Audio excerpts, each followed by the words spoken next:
বন্ধু বান্ধৱীসকল, আজি আমি ক্লাছ 10ৰ পাঠ নম্বৰ 1 বৰগীত নামৰ এই পাঠটো আলোচনা কৰিম। ইয়াৰ 1 নম্বৰী প্ৰশ্ন উত্তৰকেইটা আমি আজি আলোচনা কৰিম।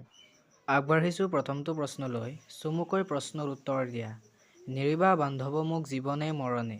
কবিয়ে জীৱনে মৰণে নেৰিবৰ বাবে কাক অনুৰোধ কৰিছে? প্ৰশ্ন নম্বৰ খ। সনক সনন্দ যোগী যাহাকো ধ্যায়। সনক সনন্দ আদি যোগীসকলে কাক ধ্যান কৰে বুলি কৈছে?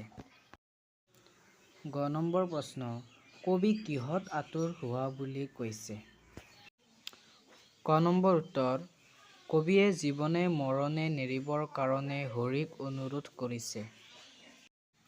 খ নম্বৰ উত্তৰ। সনক সনন্দ আদি যোগীসকলে শ্ৰীকৃষ্ণক ধ্যান কৰে বুলি কবিয়ে কৈছে। গ নম্বৰ উত্তৰ। কবি বিষয় বিকলে অৰ্থাৎ সাংসাৰিক দুখত আতুৰ হোৱা বুলি কৈছে। ধন্যবাদ ভিডিঅ'টো চোৱাৰ বাবে।